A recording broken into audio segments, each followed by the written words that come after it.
Have you ever tried to figure out the anatomy of anxiety? I read an article this morning from Psychology Today that described what anxiety is like. I want to go through that article with you to break down exactly what it's talking about, to help you to see it more simply. It says, anxiety is both a mental and physical state of negative expectation, mentally characterized by an increased arousal and negative expectancy, tortured into worry, and physically by activating of multiple body systems, all to facilitate coping with an unknown or adverse situation.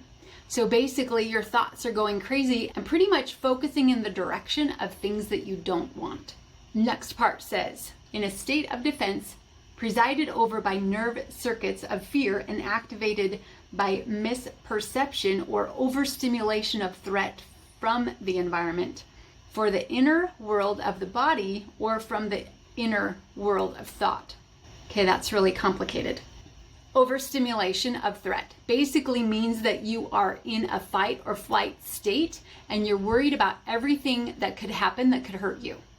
One thing I want to comment on is the misrepresentation of the overstimulation. So basically, if your brain says, I'm in danger, anything that you see outside in your outer world or even in your inner world of your thoughts, you're going to perceive as a danger, and then automatically you're going to be triggered of what do I need to do to defend myself and protect myself. Anxiety is a normal response to threat, and the discomfort it creates is meant to capture attention and stimulate a protective response.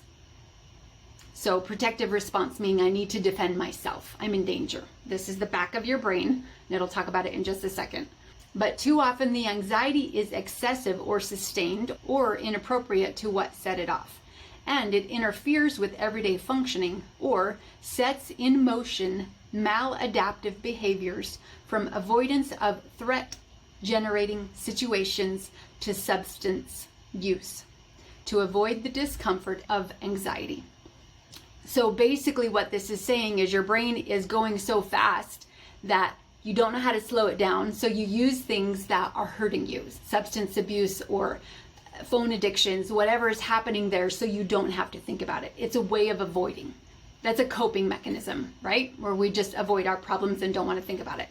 To over-interpret neutral situations as threatening, it acts as if your life may be at stake. The hypothalamus relays the signal neurally and hormonally, setting off the stress response. Heart rate increases, blood pressure rises, breathing quickens. Areas of the brain stem switch on, pitching you into a high state of alertness and vigilance.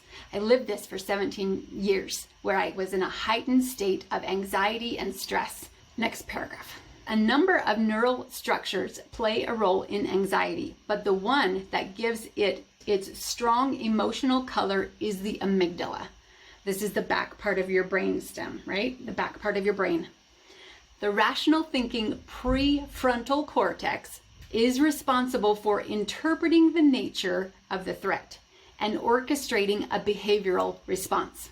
I love this part. I'll tell you why in just a second. Other brain areas also respond to the threat, and the signals they generate turn on the stress response, activating all the body systems for fight or flight. Okay, so the front part of your brain is the higher centers of thinking, the way that you problem solve, the way that you imagine, all of those things happen in the front. The back is where you have the primal reactions of how do I defend myself and protect myself. So in this state of anxiety, the back of your brain is activated. And this is the coolest part. It shuts off the front of your brain. Yeah, literally. It shuts off the way that you can problem solve and imagine. Here's where it says that part. In the anxious brain, whether through overexcitability of stress response system and the activity of various neurochemicals, impairments in nerve circuitry, or in activation of specific cell populations in the prefrontal cortex, the amygdala essentially overpowers the prefrontal cortex. So that last part basically is saying the back part of the brain is overpowering the front part of the brain. Why do I feel anxiety in my body? The release of epinephrine or adrenaline from the body's adrenal glands jolts the brain into alertness, sharpening senses and demanding hypervigilance of the environment. You probably felt that when you got threatened or when there was a intense situation, your body is like all crazy. Regardless of how real or imagined the threat is, anxiety is a response to perception of danger. It is both psychological and physical. The brain's amygdala makes the determination of threat and signals the hypothalamus, a central command center, which broadens the signal through the automatic nervous system and sets off a cascade of hormones, including adrenaline. Body and mind prepare as if your life were at stake.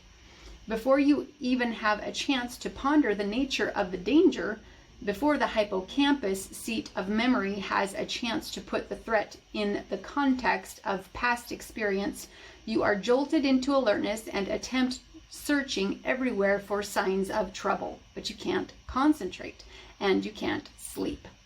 Your body prepares for rapid action. Your heart begins pumping blood fast. As your heart rate goes up, so does your blood pressure and your breathing rate. You feel muscle tension, even twitchiness. You may feel a headache or a stomach ache. Many people experience anxiety, seek treatment for a bodily symptom, believing they must be due to physical causes, without the true source of the problem being discovered, which is what I looked up this morning. I wanted to find out the root causes or the core causes of anxiety. So after reading this article, the ideas that I came up with as the summary of what are the causes of anxiety is, number one, is that you're in a constant state of fight or flight, where you're perceiving threats and you're interpreting them as danger. We feel anxiety in our minds and then it goes into our bodies. I like to define it as anxiety is your body reading your mind. So these thoughts are going on in your head and then you feel those thoughts in your body. So to simplify the language, anxiety is not feeling safe, feeling out of control, like everything around you is threatening you. And number three, not having personal boundaries and not knowing how to contain your own space. And number four, that could be caused from allowing people to walk all over you. And number five, that could be from family members or other key relationships where there are narcissistic behaviors. That could simply look like someone else telling you what to do all the time or not allowing you to think for yourself. So hopefully that's given you a little peek about the biology of anxiety. If you want to learn more about what to do about it, you can check out the next video.